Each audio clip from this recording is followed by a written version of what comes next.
You know what I hate about television? Everyone who's black or of color is stuck into these a couple of silos, these stereotypical boxes. You know, there's no dad around. They always live in the hood. You know, they're always dancing. Every black commercial, and you gotta have black folks dancing to sell burgers. Like, I just all started to drive me crazy. So what actually got me into this space was not curiosity as much as it was discomfort about how people of color are portrayed in film and TV. And so I left and I went to college with this burning thing in my head about wanting to change the way, because I knew diverse people of color. Everybody's not the damn same that you know, right? And I wanted to change the way people of color are portrayed. So that's been my guiding force, I would say, since I was 16, believe it or not. Like, this whole thing for me is about how do we show people in our true, diverse, enormously creative light, and that's really what my professional career is.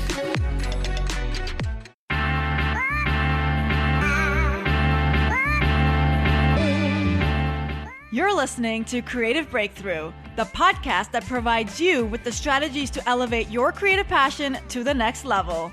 I'm your host, creative hustler, and chicken wing lover, Shireen Kassam, aka the Funny Brown Girl. And yes, I have an unhealthy obsession with chicken wings. Now, get ready to flex your creative muscle and keep winning.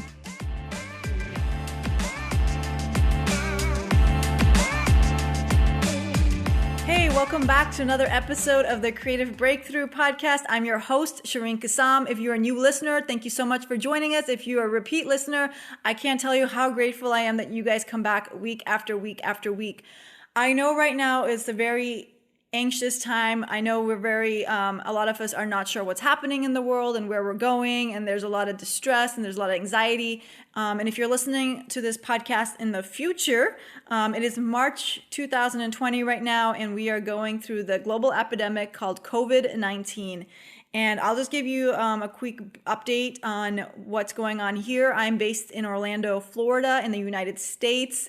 It is not being taken as seriously as I would like here. If you've seen the pictures, there's people on the beaches. Nobody is staying at home. I mean, I don't want to say nobody, I'm staying at home, but a majority of people just do not seem to understand the severity of this. And so I'm urging you that no matter where you are in the world right now, whether it has hit you guys hard, whether you're in Italy or Spain, where it's like, it's become a big deal and you guys are under lock and key, a police mandate to stay inside, versus if you're in Florida and nobody's mandating you to stay inside, just stay inside. I don't understand why this is so hard for people. Like, we actually get to stay inside. Nobody's asking us to go fight a war. Nobody's asking us to go learn how to shoot a gun or go fight for our own food. This is not the Hunger Games. All they're saying to you is stay at home. And I don't know why that's so hard. There's so much to do at home. There's so much to read. There's so much to learn. There's so much TV to watch. There's instruments to learn how to play. Like, just stay at home. It's not going to be for the rest of your life. And for those of you who are like, well, I'm not going to get sick because I'm healthy or I'm young. Yeah, well, you don't know that, right? Like, there's more and more research and data coming out every day that's saying that that's not a true statistic, and that there are young people getting sick. So I am going to plead with you, please, please, please just stay at home, self-isolate, quarantine yourself, and find something to do. Like, write a book, write a poem, blog, create a vlog, learn how to edit movies, learn how to edit TV, start your own podcast. And I am willing to sit here and talk to you guys about that. So if you want to start a podcast and you don't know how to start a podcast, let me know. Hit me up and I will walk you through how to start a podcast, okay? Like, I will do what I need to do to play my part to make sure you guys stay at home and you guys stay safe. I'd love to hear what's going on where you guys are from. I know we've got listeners all over the world, from Kenya, Zimbabwe, Kuwait, Malaysia, Czech Republic, United Kingdom, Australia, Canada, United States. There's more countries that I'm missing. I would love to know how you guys are dealing with the coronavirus and what you guys are doing to stay busy. So hit me up. Email is hi@funnybrown.com. I will say one of the hardest things about going through what we're going through right now is that I have been super anxious.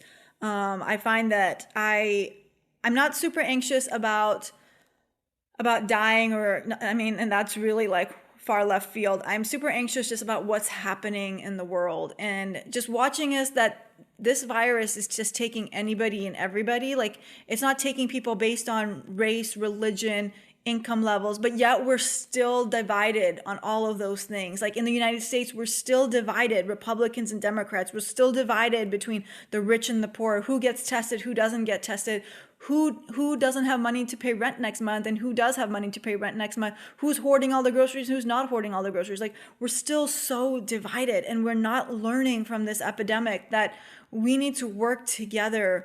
And that's just making me so anxious. Also, what's making me anxious is, as a creative in the gig economy, I don't know when I'm going to get my next paycheck. I don't know how I'm going to make rent next month. I don't know when I'm going to get to work again or take the stage again, or even if I ever will. Like, will all the comedy clubs shut down because they can't stay in business? Or will there be conferences, and when will the next conference happen? Because like, a lot of conferences got canceled, and it takes a lot of money and time to rebuild those and put those back together.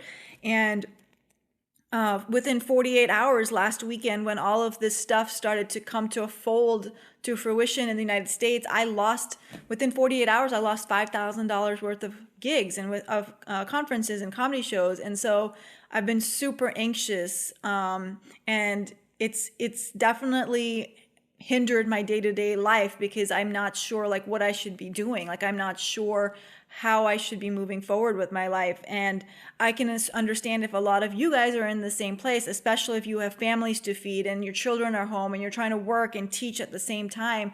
It's been rough. And so today, what I want to share with you are just some things that I have been doing to try to stay focused and work on my anxiety. So the one thing that I have been doing, and I say I've been doing, I started doing it today, is setting a schedule for myself. I set an alarm clock for the first time. I woke up at 8 o'clock. I set a schedule. I said, this is what I'm going to do before lunch. This is what I'm going to do after lunch. This is what I'm going to eat. I think my eating habits have become really out of whack. So focusing on making sure that I'm planning out my eating so that I'm not mindlessly snacking. I put my workouts in there because I need to work out. Like, just because I'm sitting at home all day doesn't mean that I should not have to work out. And I'm lucky that I'm in Florida, and because we are not on a self-quarantine yet, we are not in a lockdown yet, I am allowed to go outside. And so while I am allowed to go outside, I want to make sure that I am taking advantage of that. I am being super careful though. This really annoys me, is like when I'm walking and somebody tries to pass me, I'm like, whoa, whoa, whoa, like social distancing, like, can you not take your 6 steps away from me and pass me? So I'm being very conscious about that as well. But I'm also using the time to really take care of myself. Being alone, self-quarantined, I realized that I'd stopped caring a lot about what was happening on the inside of me in terms of my emotional health and my mental health. And so I've been doing a lot of journaling. And I will say I hate journaling. Journaling is not my thing. Like, I do not wake up in the morning and do my day pages or whatever they're called, where you're supposed to like free write for 3 minutes straight and just release everything from your brain. I don't do that. But what I have started doing is turning on the recorder on my phone in the morning and just for 3 minutes talking about what's going on, what's happening, what am I thinking about, where's my head at. And then throughout the day, if I feel like I'm getting anxious again, I'm doing the same exercise for 2 or 3 minutes. And I think it's super important, especially during this time, to write about this experience, to write about how you're feeling, about what you're going through, what is happening around you, because like, we're not going to go through this situation again, right? And if you're a creative, you're a poet, you're an artist, you're a singer, this is all stuff that you can use. This is all stuff that you can pull from. And maybe right now you're not feeling the most creative because you are anxious or you are stressed financially, or you're trying to balance being creative and having your kids at home or your spouse at home. And so I definitely suggest writing about this experience. It's also a really great exercise because at the end of this experience, we should all come out of this as different people. We should all come out of this with a better understanding of the world. And if you don't come out of this with a better understanding of the world, then you didn't get what you needed out of this experience. And I think that's why it's super important to journal, because that way you'll be able to see, maybe it'll be a small change in how you interact with people or how you treat the environment, but you'll be able to see some sort of change in how, just not only in yourself emotionally, mentally, but also maybe even just your viewpoints about people and your viewpoints about class diversity and socioeconomic issues and financial issues and even politics. Like, now is the time to like really understand what's happening in the world. Like, why are we so divided? And at a time when we should all be coming together, we're still divided. We're still fighting about toilet paper. It just makes It makes no sense whatsoever. And so release those emotions and talk about them. Use this time also to like learn a new skill set, educate yourself, figure out like how can you learn a new skill. I'm definitely trying to do that. My goal for this sort of self-isolation until I can get work again is, one, figure out what is another source of income that I can work on, and two, I really want to write a one-woman show. And that's like my goal is, how do I write a one-woman show? What does it take to put one on? How do you structure it? It's like a whole new creative outlet that I've never experienced or never played with. And so, first of all, if any of you listening have any experience doing a one-woman show, feel free to hit me up. I would love to talk to you. But again, if you're looking for classes to take or opportunities, or you have a class and you want people to know about it, feel free to hit up the Facebook group, funnybrown.com/Facebook, or go to facebook.com and search Creative Breakthrough Community. And there's people there who have listed classes, like one woman is teaching guitar classes, another one has listed a free site to take some classes online or learn a language. So definitely do that. Now is also a time, if you are financially set and you are just bored and you're just sitting at home binge watching TV, now is the time to be creative. Now is the time to think of ways to set a new norm. So for example, there's a DJ called DJ D Nice, and if you haven't heard of him on Instagram, it's at D Nice, DNICE. He held an 8-hour DJ party. He went on Instagram stories, went live on Instagram for 8 hours and just DJ'd. He spun records, and he had like celebrities come in and like just party with him, like Michelle Obama and Mariah Carey and tons of others. And he created a new model, and he went from like 200,000 Instagram followers to over 1 million, and people were sharing his Cash App and paying him money for this. And like, there's a way to make income during all of this. So be creative and be creative, and like in terms of how can you change the norm of your creativity, of your field, of your industry. There's a couple of comedians in LA who have gotten together and have decided to do a comedy show, and they're going to only sell 100 tickets at $5 a piece, and that's how they're going to try to pay their rent this month. And then there's people who are just posting things on Instagram and Twitter and Facebook randomly, and because there's so many eyes on social media right now that if you have something to say or if you have something to be seen, now is the time to put it on there. And there's a guy, he's the guy who taught me what stand-up comedy is in Boston. His name is Dana J. Bean. And he last week wrote a song called the Coronavirus Rhapsody, based on the Bohemian Rhapsody song by Queen. And he just threw it up on Twitter, and it has gone viral. I mean, it is being shared across the world, from South Africa to Australia to the United States. He's been featured in magazines, podcasts, Newsweek. I mean, and he talks about this, and he literally said, he's like, anytime I would post something on Twitter, I would like reminisce over it. I would review it and think, is it perfect? Is it good enough to be posted on Twitter? And he would go through this agonizing process of posting things on Twitter. And when he wrote this song last week, it was on a whim. He said it took him 7 minutes to write, and he just threw it up on Twitter. He didn't even like second guess himself, and that went viral. And so don't second guess yourself. Just throw stuff out there. Of course, like, manage your brand. Like, don't be posting things that you're going to regret. But yeah, now is your time. Now is the time to go learn a new skill set. Now is the time to be creative online, to put that stuff out there. Now is the time to really document how you're feeling and look inside of you and take care of yourself. Self-care right now is so important. And I realize that. It's only been a week, and I've already realized how important my self-care is. It's important for me to breathe. I've been trying to meditate, and we can go over a quick meditation exercise if you want.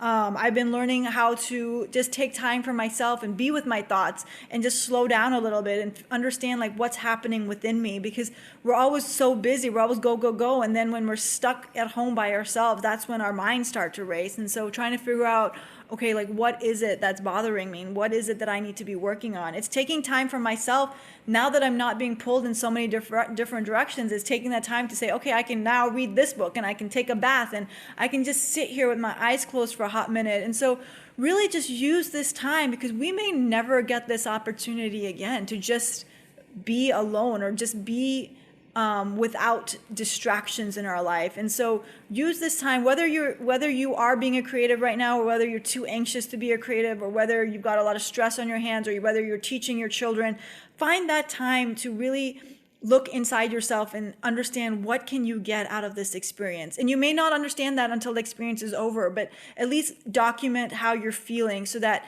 you have something to pull from at a later time. Okay, I'm going to wrap up real quick. I just want to also say thank you to everyone who donated towards podcasting equipment for myself. As some of you may have heard, I was using podcasting equipment, and then the person who gave it to me decided all of a sudden he wanted it back, so he took it back, and now I have no podcasting equipment.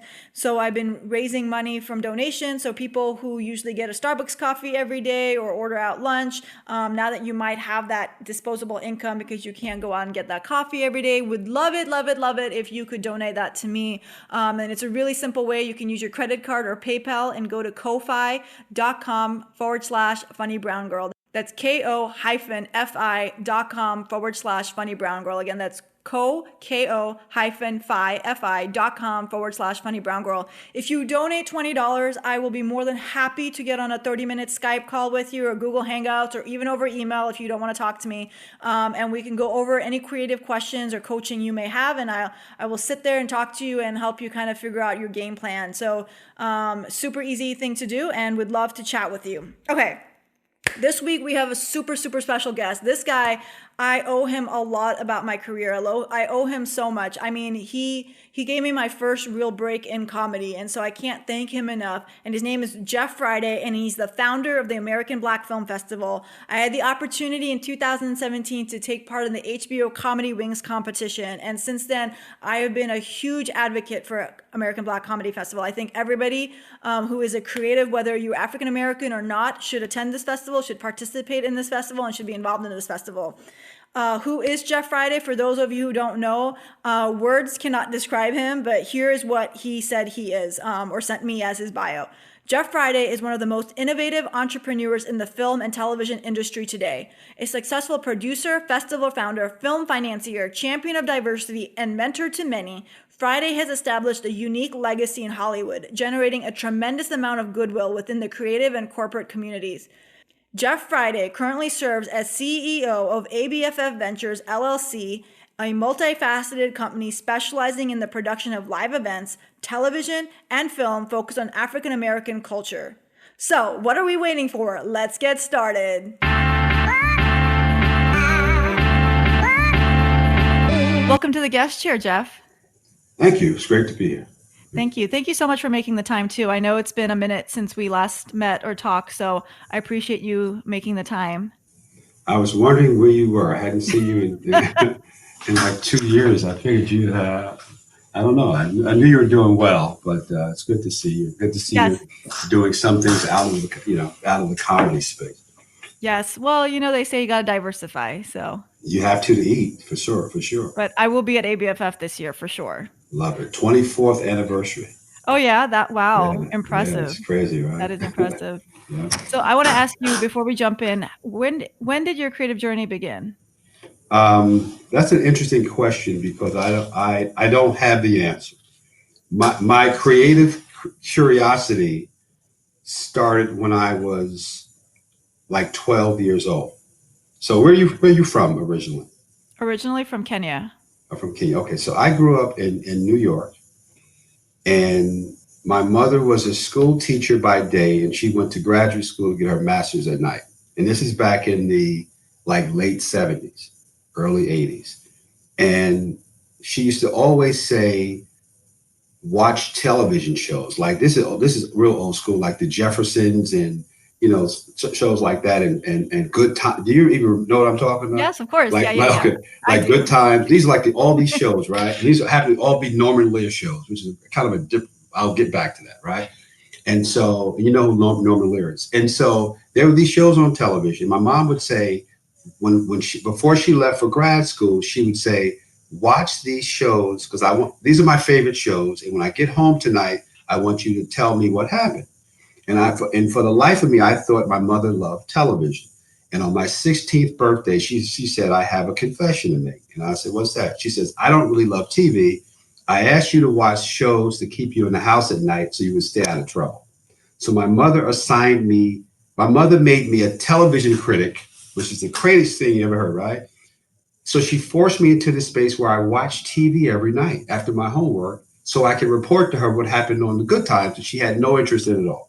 Right. But she knew that I was in the house, because if I was in the house, couldn't tell what happened. So I developed this discomfort. So not even curiosity.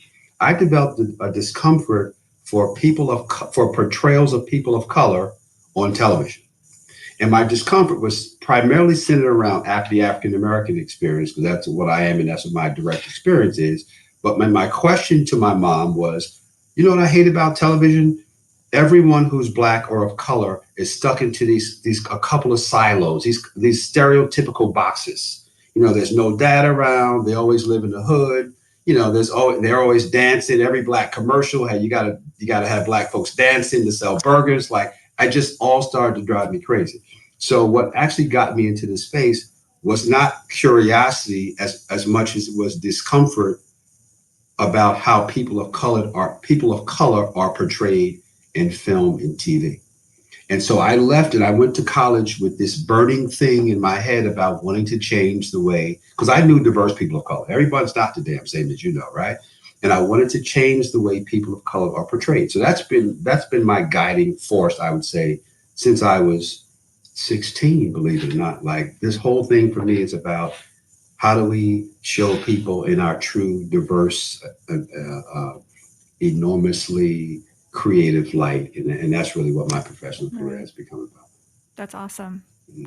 So you said you were coming up to 24 years of the American Black Film Festival, which I actually probably mention on every podcast. So everybody on this podcast who listens to this is very well aware about what ABFF is. Tell me, what's the key to success? Like, how have you grown it over the past 24 years so that it's this beacon in the community? It's where Issa Rae wants to premiere Insecure. It's where Ava DuVernay wants to come and talk. Like, how did you create this? I think the key, couple of things. The sincerity about it, you know, like, I really do love my people. And I always, you know, this sounds a bit cliche-ish, but like, it's something that I would do for free, you know, and I was doing it for free for, you know, the first 15 of the 24 years. And I just think that there's a need for people who champion things, right? And I've got this, to some degree, I always wanted to be like, even when I played sports, I wanted to take the last shot and I wanted to score the touchdown. And for me, just personally, I get a great deal of fulfillment out of creating something or having created something that benefits other people. Like, it really is my true joy. And when you say things like, I talk about ABFF because it's important to me, that's why I do it. That's the fuel. That's my compensation is the way you feel about it.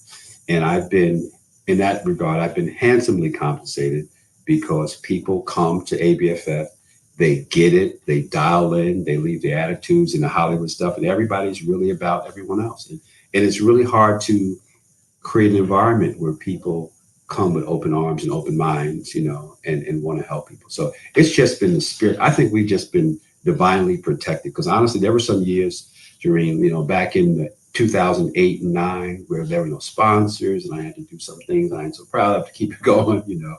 But, you know, it's now we're at 24th year. So I think that that we've been sincere about it. We've been steadfast in our mission. And remember, we started this in 97.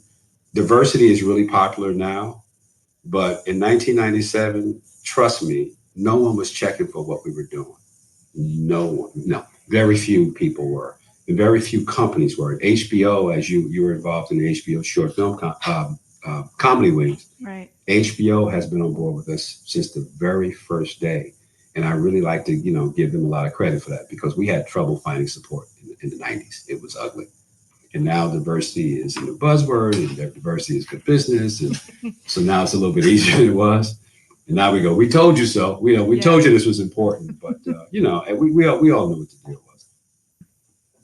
So what would you tell an aspiring creative the importance of a festival? Like, what would you tell them why they should come to ABFF or festivals in general? I think the key is community. Like you have to find the community. And you have to be a giving, active member of a community. The days where you could, you know, just be a solo, I just think those days are over. Even if you look at what Ava DuVernay is doing, where she has a show, Queen Sugar, and she hires a community of women to direct. And half the women, don't quote me on this, but I'm pretty sure that half the women who she hired had never directed TV before.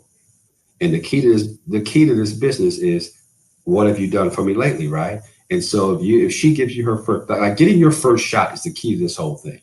So I would tell aspiring artists that you got to be a part of a community, and you got to be an actor. It's a give and a get. You can't just be the member of the community with your hand out all the time. You got to come to events like ABFF or whatever the event is, and really get engaged.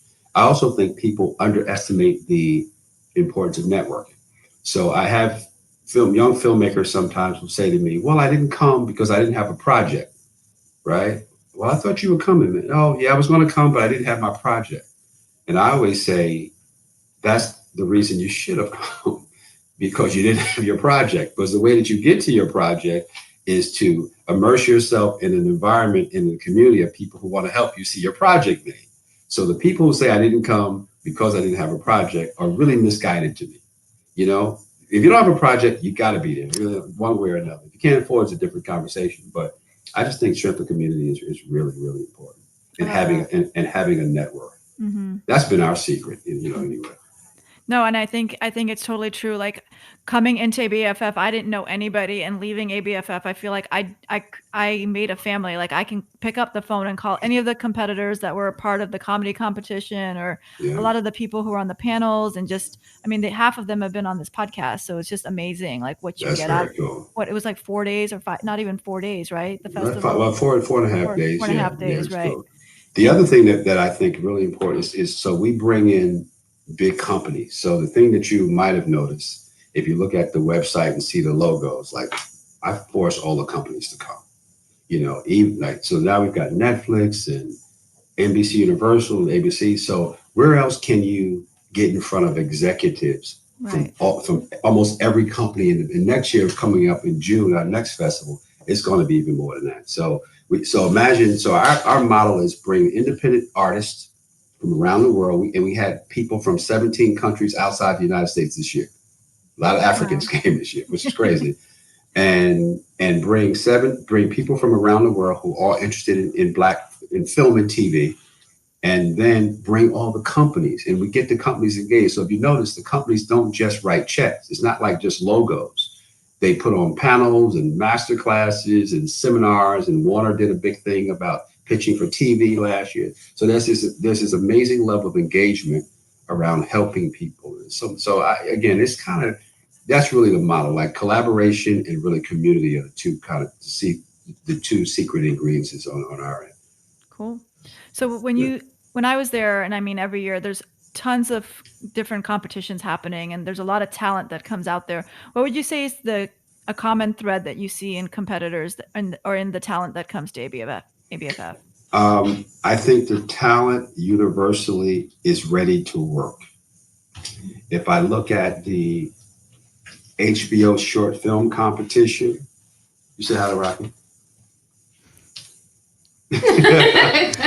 She has been awesome. She deserves a raise for setting this up. Stop it. Don't say that. It's holiday time.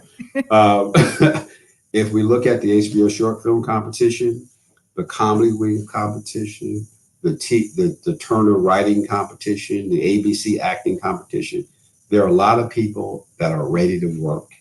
And I think that they just need that opportunity. And so I'm always surprised at the level of undiscovered talent out here.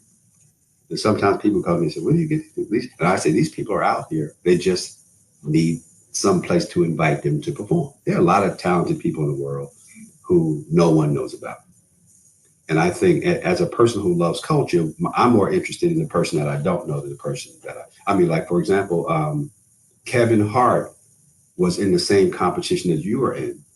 I don't know if I told you this or not. No, 2000, what year were you in? 2018? 2017.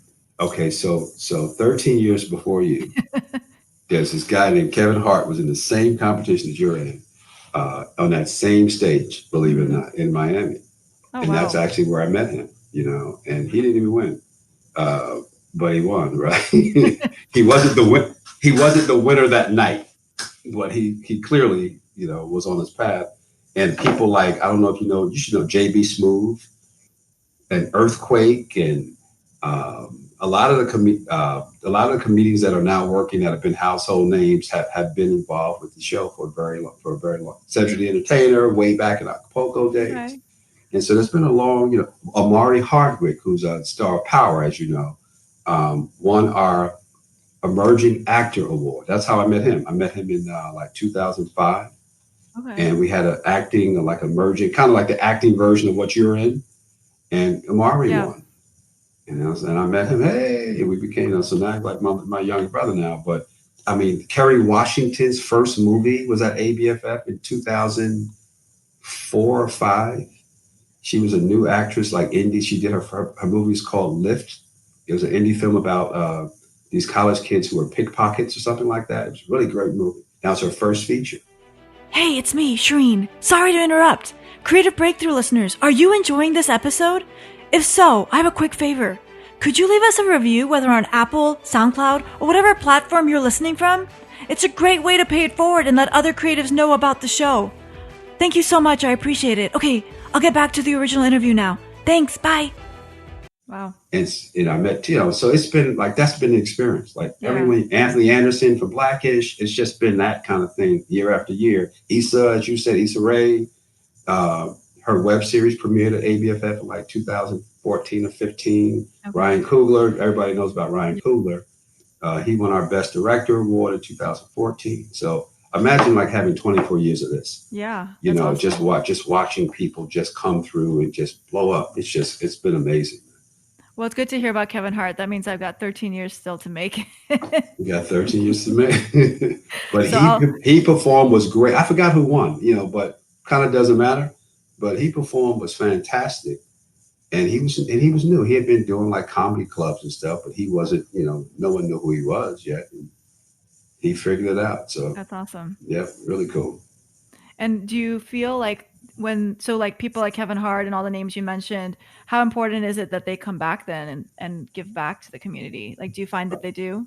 They all do, Mm-hmm. Well, not all, but most do. Of them. Yeah. I mean, and then when you put a mic to anybody's, mouth and say, hey, I was at an event in LA. Nia Long was honored last night.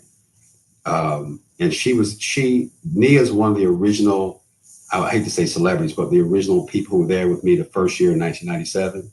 It was me and Nia Long and Regina King and Robert Townsend and Halle Berry. There's like a few of us, and we were all like in our 20s and just trying to figure it out. But everybody, everybody supports, and some people do more than others. But for the most part, everyone really appreciates the work and the effort, because it takes a lot of effort. My wife and I run the event. And everybody shows us a lot of love. They always have. Awesome. Well, I'll definitely come back and support. Don't you worry. I'm going to be looking for you. Now you do. Don't worry. You won't have to look far. I'll be like right there. I'll be like, Jeff, when can I speak on a panel? I'm the Kevin Hart now of comedy. It's been 13 years. You've only got 2 in, right? You got 10, I know. 11 more. So at your 34th anniversary, I'll be there. You'll be Kevin, right? You'll helicopter in. Oh, that'd be awesome. Wouldn't that be fun? That would be dreams, goals. #, goals. There you go. I still have mine. You still have your goals? Yeah. What are those? My goal is to retire. Nuh-uh, for real? Yeah, man. Yeah. What do you want to do when you retire? No. Want to do nothing. I've been working like really hard since I was 12. And my ultimate goal, I'm embarrassed to even say this on a podcast, but I'm going to like build a really fabulous beach bar in Anguilla.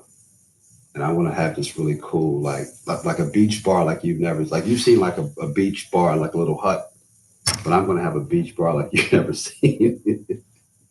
I'm going to spend my days in shorts and ugly Hawaiian shirts and flip-flops, just chilling. So I'm working towards that. So by the time you come back with your helicopter, I'll come in for the event and hang out with y'all, but I certainly won't be lucky. Listen, my dream is coming true now. This is great. Now we're producing movies and we got a lot of great stuff going on. Yeah. Well, you do have a lot of stuff going on. I mean, you're producing movies, ABFF, you took it to London this year. Like, how a lot of creatives always say like they don't have time, or they just don't have the availability to do different things. Like, how do you manage your time and prioritize things? Good question. We manage time. I don't know. How do I manage time? We figured out, like I'm very inspired by new ideas. So like doing the same thing over and over would make me a bit crazy. Right. And so when an opportunity came up to do a London version of this, I was very, like we did our first ABFF London this past September, and 700 people showed up, and we only promoted it like 3 weeks in advance. And I have no idea where these folks came from. 700 people showed up. There was brothers and sisters from all over Europe and Africa. This one guy walks up to me. He's got a very thick Nigerian accent. And he said, Jeff, nice to meet you. And I said, nice to meet you too. And I said, where are you from? He said, Nigeria. So I said, well, you live in London now. He said, no, I live in Nigeria. I said, well, why are you here? He said, I said, you were in London visiting? He said, no, I said, you came from Nigeria to London for the ABFF? And he said, yeah. He said, I've been trying to get to Miami for many years, but I wouldn't let you guys come this close. So then I asked people, like, we had like a opening night film. So I said, is anybody else not from London here? And Shireen, like about 50 or 60 people raised their hand. So then we went into this thing of where you from? And it was people of color from all over Europe, and South Africa, and Ghana, and Amsterdam, and Paris. It was the most amazing experience on earth. So really what drives me personally is doing things like that, and filling in, providing opportunities for people. In London was exactly that. Now we're making movies, we have a documentary division. We work with HBO. And now we're making movies about, entertaining movies about people, stories about people of color that haven't really kind of made it to the mainstream yet. And our first movie's coming out in February. So okay, cool. Doing a lot of great things. So the answer is I find time for things that feel good. I like most of us. And I find time for things that I enjoy. And I feel very blessed to have the resources to just do some cool stuff that helps people. Like we always say, profit with a purpose, right? So you can make money and do things for the community. It doesn't always have to be philanthropic, but for us as a company, everything that we do has to push our culture forward, right? And that's what we're doing, and actually looking towards the future, we want to make our mission even more diverse. So we started, kind of specifically around African-American content, African-American people. And now we're like what you'll see at next year's festival is we're broadening our definition of people of color and really, really being inclusive. So because I started this when I went to Sundance and I didn't see diversity. I think you've heard that story before. Right. So yep. Now that I'm established, I've got to make sure, I've got to do my own kind of self-check, right? I've got to make sure that we're not only servicing African-American people. Right. And so now we've got this much broader view of what people of color. So actually, reality, we're all in the same boat as it relates to Hollywood. There is no community of color that has any privilege in Hollywood, period. I've got Asian friends. One of my Southeast Asian brothers, he's like, dude, Black's got it great. And you talk to Hispanic people, they go, we're all in the same boat. So I want to be a champion for people of color more universally now, and that's what we're working on. That's our big shift for 2020 and beyond. Okay, awesome. Very cool. Yeah. I want to be respectful of your time. So last question before the lightning round. Right. What advice do you have for creatives on their journey? A focused plan. And I often hear people say, what do you want to do? And they say 5 different things.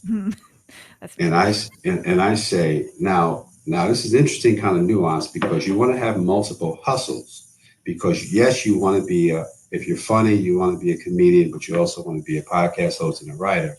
But I think you have to have a focused plan. And when you write this plan, if you don't have pathways to all 5 things, then you got to cut off things that you don't really realize, and also a sense of realism too, so focused plan, a sense of realism mm-hmm. or reality, and self-check. The sense of reality is, do I have what it takes to be successful at this? And the answer to that is, if you can ask yourself, can I be amongst the best that exists for this thing? Like, I have this dream about being a comedy writer. And I'm a guild, Writers Guild member, and I think I write funny. I'm really dry personally, but I write funny. And I was going to go down this path of being a writer, and then I asked myself, can I be amongst the best comedy writers? You know what my answer to my self-check was? No. And then I stopped it. I focused on things that I could be the best at or amongst the best at, and I write for fun. And I think that people, but I'm at a different point in my career, right? But I think that people at the beginning have to ask yourself, what am I the best at and what do I just like? And it can't be 9 things, because I haven't met anyone who's the best, who could be amongst the best in the industry at 3 different things. Very few people, like there are a few people I think that just like, we were talking about Donald Glover today. Childish Gambino. Mm-hmm. I think that he's that universally talented in this. He can't play basketball. I'm talking about entertainment, right? Mm-hmm. I think that he's a singer. I think that if you look at his skill set, he's a great stand-up comic. And he's a fantastic writer because Atlanta's a great show. So I think certain people can be great, but I don't know many people like that, honestly. I just don't. So that would be my advice. I love that. Focus, plan, self-check, sense of reality. Don't tell yourself things are good when they're not good. Oh man, my script, I just got my script. It's fantastic. It's better than Titanic. No, it's not. Don't lie to yourself. You can lie to other people if you find that's necessary in a room. You know what I mean? But you can't look in the mirror and say that you're prepared for something that you're not. You're never going to win that way. Yeah. I like that, because I think creatives, we want to do everything, and it's important to pick what we're good at and focus on that. Yeah, like even for you, like as a performer, I've had a lot of people say, "What do you think, Jeff?" And I say, "I don't really want to tell you because you don't really want to hear it." Oh yeah, I really do want to hear it. No, you don't. Ask me tomorrow. Let me know you really want to hear it. So when they say they want to hear it, I'll say, "I think you're really funny. I don't think you have enough stage presence to be a comedian, but I think you're funny. You got a sense of wit. I think you should be a writer." Or I'll say, "You've got great stage presence, but you don't read enough to be a great comic." Because I really think comics got to be the smartest person in the room. Like, you have to have a perspective of the world that everybody in the room doesn't have. That's where the challenging part. That's why Chris Rock is so great, right? But there are very few people that are great at it. Jerry Seinfeld, he's just got this thing, right? So I've had a lot of talks with people, and I just try to guide people to what they're best at. When I'm asked, if you don't ask me, I don't ever offer advice. Marriage advice. Nothing. Well, I'm not going to ask you on the podcast. You can call me later.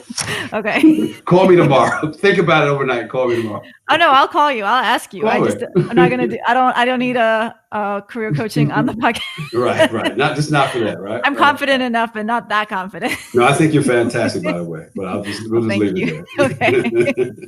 Okay. I was involved in picking you. I was on the jury that picked you to come. So, oh yeah, awesome. Yeah, well, I did have one vote. Yeah. Thank you. You're welcome. Okay, real quick. So this is a lightning round. I'm going to ask you a question. You just tell me the first thing that comes to your mind. Ask me a question. First thing comes to my mind. Okay. What's the best piece of advice you've received? Don't lie to yourself. What's your definition of success? A song in my head in the morning. Who inspires you and why? My mom, because no one outworks her. I'm going to go back to question 2. What's your definition of success? You said a song in your head in the morning. You said success? Yeah. What's your definition of success? Oh, I heard you wrong. I heard you wrong too. I was like, that's. Oh no, I said, definite success is when things that feed you and things that please you align. I like that. What's a the habit point in your life when the things that feed you and the things that please you kind of when they meet? I think that's a perfect place to be. Are you there? You think? I think. Am I there? Yeah, I'm kind of there. Yeah, but I'm not like 20 either. So I better be there. What's a habit that's helped you on your journey? Being a fanatic about details. And anyone who has worked for me or with me will tell you that I can be a real pain in the ass sometime about, like, the color blue's got to be the perfect color blue or I hate it. So or the font. Rocky, tell me about it. Rocky's laughing, but I'm just fanatical about detail. I think everything matters in business. And then when I'm off, I'm a very different person. But at work, everything matters. The font style and the color blue matters. No, makes sense. Yeah. What do you want your legacy to be? I want my legacy to be that I was successful, I cared about people, and I wasn't an asshole. I like that one. Where can, if listeners wanted to find you online on social media, where can they connect with you? Where can they connect with me on social media, Rocky? At Jeff Friday. I don't do a whole lot of posting, but we communicate through our properties. Okay. Through ABFF and ABFF honors and things like that. I'm super private.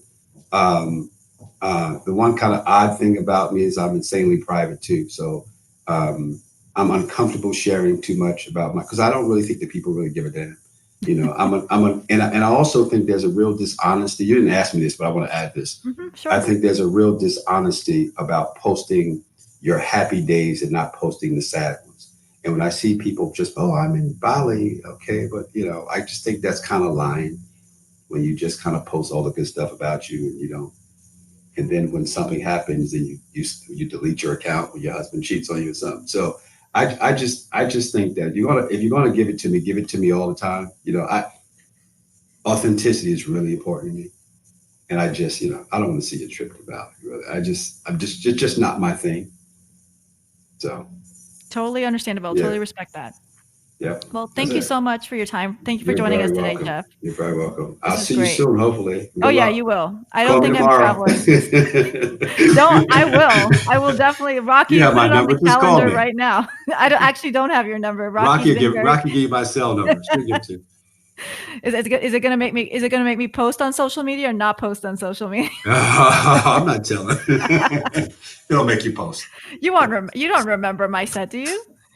I remember everything. Yeah. I remember everything. I sat there. One quick aside, it's kind of off the record. We watched every one of those performances like 5 or 6 times. Mm-hmm. And we had 300 people. So when you get down to 9, you remember the 9, and then, but then you guys came live and you did the live set here. We did the live set in LA that year. We did the semifinals. Atlanta. We did Atlanta that year. Yeah, I missed that year in Atlanta, but no, I remember all of it. That was great. Okay, cool. Yeah. So I'll give you a ring. I'll holler. Please. All right. I'm always looking to get better. I want to be the next Kevin Hart. So. Do you have any recent footage of any shows you can send me? I can do that. Have you been doing? Just send me something. Let me catch up. With some of your more recent stuff, because comedy, as you know, is ever evolving. So. Yeah, I'll find something. What was funny 3 years ago might not be funny. Yeah, I've still been doing shows. I don't record myself as much anymore, but yeah, I'll find something. Send me something reasonably current. And we'll talk. Okay. All right, my love. Awesome. Thank you so much. Totally appreciate it. You're welcome. And thanks, Rocky, if you're still there. Wow, how inspiring was that conversation? I mean, Jeff Friday, at the age of 16, knew something was unsettling in his heart. He knew that he was not comfortable with what he was seeing on TV, and he has made it his mission to fix that. And that is just so incredible how he is becoming a helping hand, not only to African Americans in the community, but now expanding it to all minorities in the United States. Hey, if you were planning to go to American Black Film Festival or you're hearing about it for the first time, I just want to give you a heads up. It was scheduled to be in June of 2020. It has now been rescheduled due to COVID-19. It has now been rescheduled to October 21st through the 25th in Miami Beach. Again, that's October 21st to the 25th in Miami Beach. I will be there, so I hope I will see you all there. Quickly, what were the key takeaways from today's conversation? 1, be steadfast in your mission. 2, find a community and become an active member of giving and receiving. 3, collaborate within the community. 4, have a focused plan, a sense of reality, and self-check. 5, authenticity is important. I want you all to be safe out there, practice social distancing. Hit me up, slide into my DMs, tweet me, whatever you need to do. If you need to talk about anything, you want to float any ideas past me. If you can, donate a cup of coffee to my Ko-Fi account. And until then, go flex your creative muscle and keep winning. Thanks for listening. Stay connected about upcoming resources, including opportunities, festivals, competitions, and grants to help you grow your creative passion by subscribing to my bi-monthly newsletter by visiting funnybrown.com/subscribe. Don't miss out on a life-changing opportunity and subscribe today at funnybrown.com/subscribe. And hey, if you decide to go on Instagram today, follow me. I'm Funny Brown Girl. I'm Shireen Kassam, and you've been listening to Creative Breakthrough. Now, go flex your creative muscle and keep winning.